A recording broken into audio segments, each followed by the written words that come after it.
Dezembro 6, lendo a história de Deus. Romanos capítulos 13 a 16. Romanos capítulo 13. Submissão às autoridades.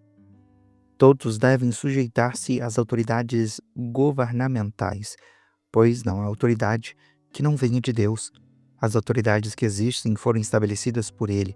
Portanto, aquele que se rebela contra a autoridade opõe-se ao que Deus instituiu, e aqueles que assim procedem trazem condenação sobre si mesmos, pois os governantes não infundem terror aos que fazem o bem, mas sim aos que praticam o mal. Você quer viver livre do medo da autoridade?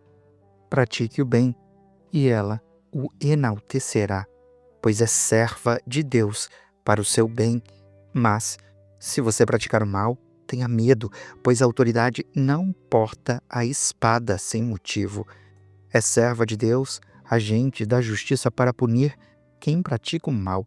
Portanto, é necessário que sejamos submissos às autoridades, não por causa do medo da punição, mas também por questão de consciência. É por esse mesmo motivo que vocês pagam imposto, pois as autoridades estão a serviço de Deus, sempre dedicadas a esse trabalho. Deem a cada um o que lhe é devido. Se imposto, imposto. Se tributo, tributo. Se temor, temor. Se honra, honra. O amor cumpre a lei.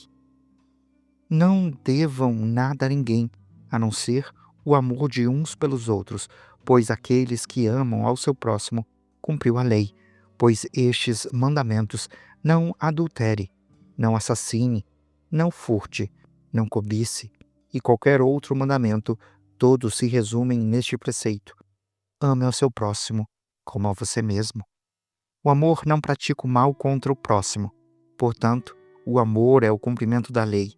Façam isso, compreendendo o tempo em que vivemos. Chegou a hora de vocês despertarem do sono, porque agora a nossa salvação está mais próxima do que quando cremos. A noite está quase acabando, o dia se aproxima. Portanto, deixemos de lado as obras das trevas e revistamo-nos da armadura da luz. Vivamos decentemente como a luz do dia, não em orgias e bebedeiras, não em imoralidade sexual e devassidão, não em desavença e inveja.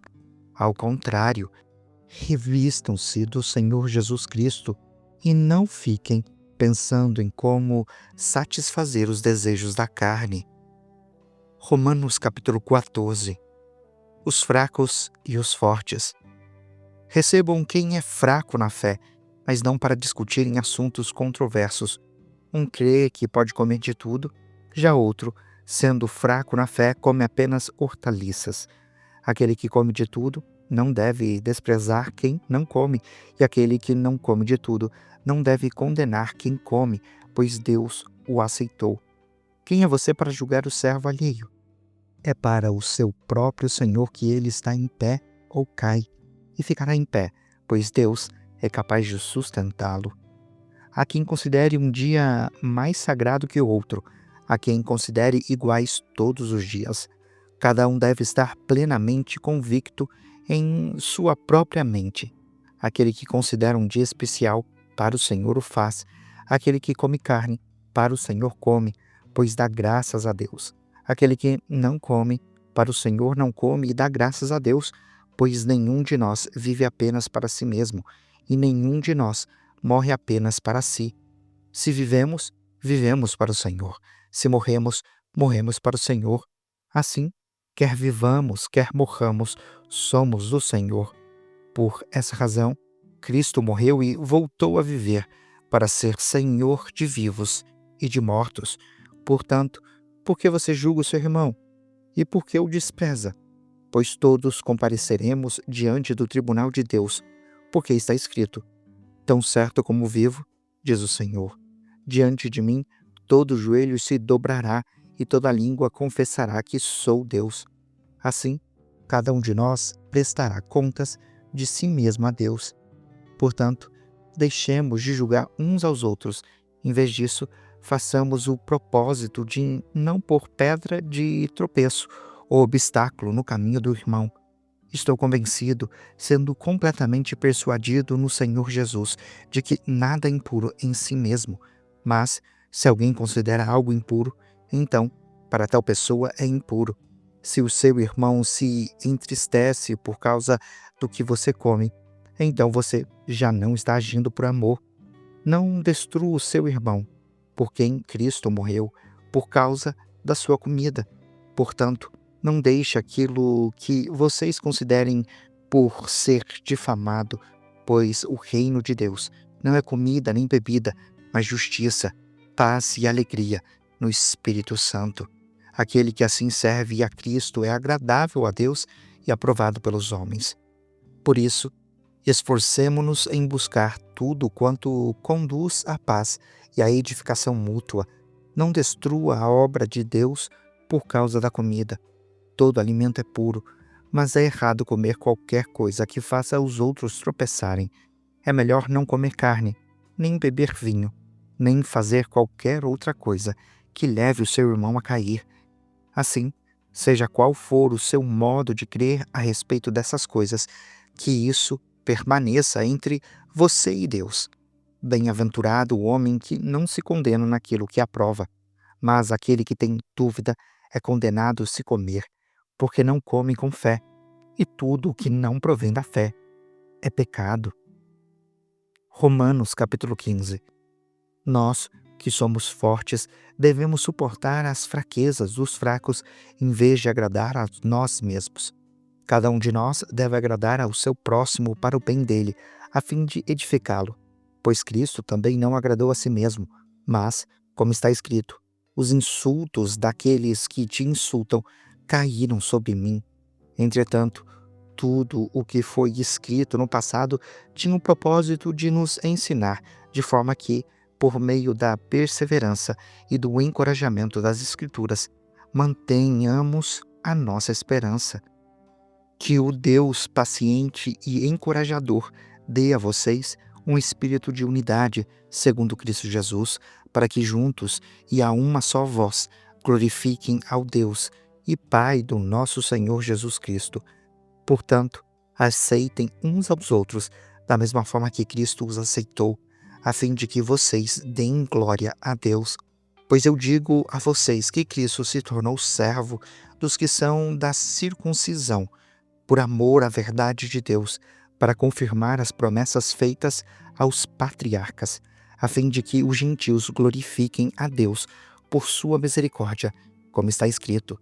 Por isso, eu te louvarei entre os gentios, cantarei louvores ao teu nome. E também diz, cantem de alegria, ó gentios, com o povo dele. E mais, louvem ao Senhor todos os gentios, cantem louvores a ele todos os povos. Isaías também diz, brotará a raiz de Jessé, aquele que se levantará para reinar sobre os gentios. Estes, porém, nele a sua esperança. Que o Deus da esperança os encha de toda alegria e paz para crerem nele, para que vocês transbordem na esperança e no poder do Espírito Santo. Paulo ministra para os gentios.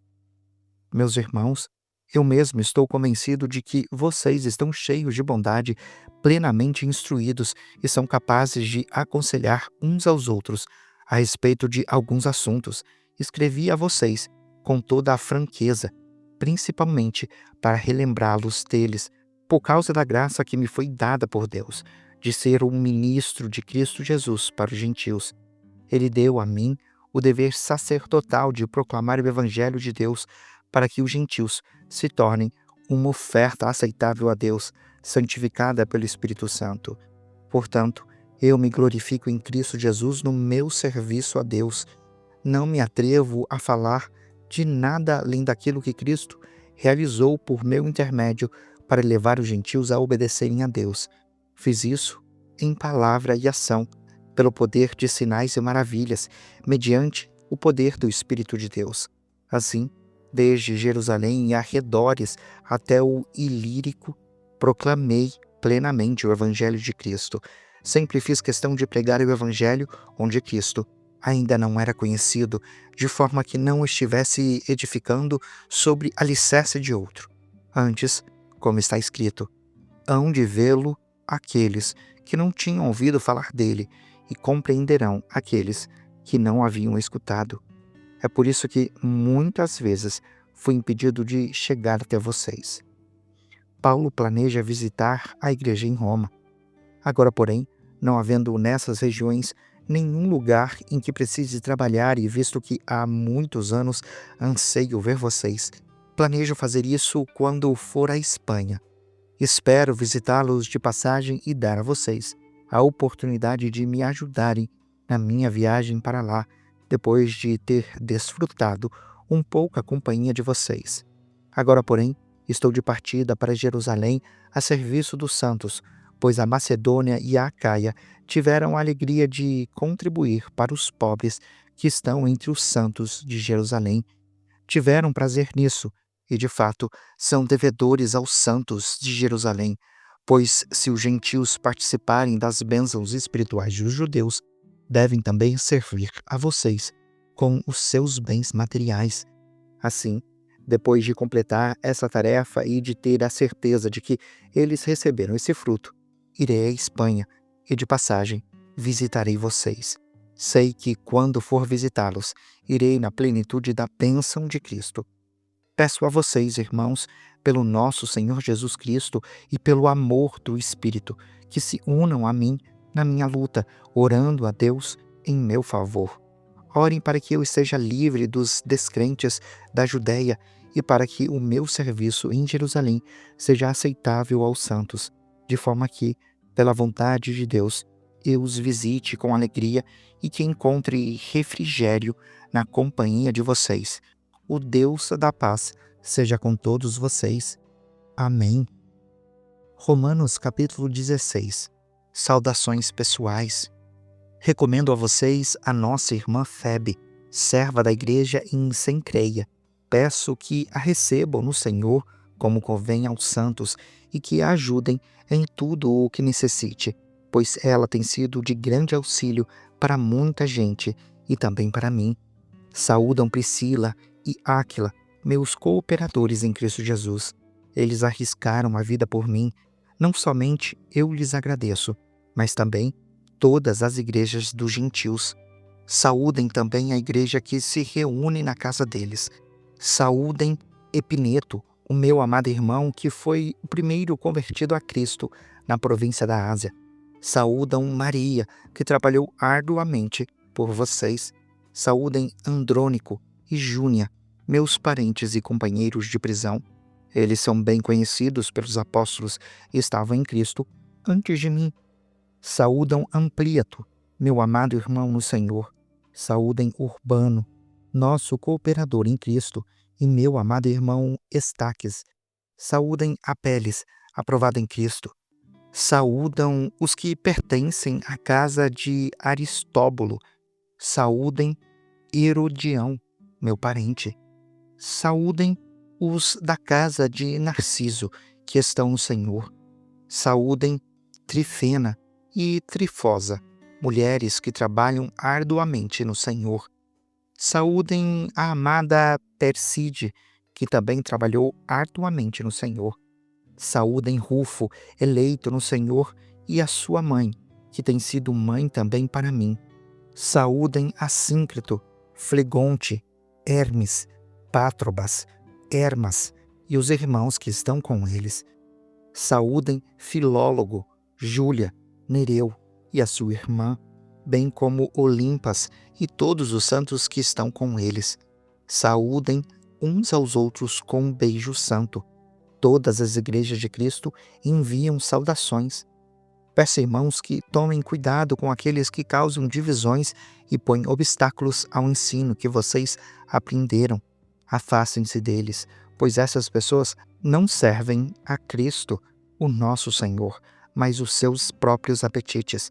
Por meio de palavras suaves e bajulação, enganam o coração dos ingênuos. Todos têm ouvido falar da obediência de vocês. Portanto, alegro-me por vocês.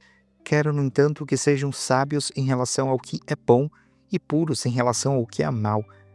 O Deus da paz, em breve, esmagará Satanás debaixo dos pés de vocês. A graça do nosso Senhor Jesus seja com vocês. Timóteo, meu cooperador, envia saudações, bem como Lúcio, Jasson e Sosípatro, meus parentes. Eu, Tércio, que escrevi essa carta, saúdo vocês no Senhor. Gaio, cuja hospitalidade eu e toda a igreja desfrutamos, envia saudações a vocês. Erasto, administrador da cidade, e Quarto, nosso irmão, enviam saudações. Ora, aquele que tem poder para confirmá-los pelo meu evangelho e pela proclamação de Jesus Cristo, de acordo com a revelação do mistério oculto nos tempos passados, mas agora revelado e dado a conhecer pelas escrituras proféticas, segundo a ordem do Deus eterno, para que todas as nações obedeçam à fé. Sim, ao único Deus sábio seja dada glória para todos sempre, por meio de Jesus Cristo. Amém. Você acabou de acompanhar a Bíblia 365, lendo a história de Deus. Se você quer acompanhar com outra versão bíblica, registrar a sua leitura, dar sugestões, participar de nosso grupo no WhatsApp, ou até mesmo fazer pedidos de oração, acesse sempre www.abiblia365.com.br e lembre-se sempre, em leituras diárias, confortaremos e fortaleceremos a nossa fé.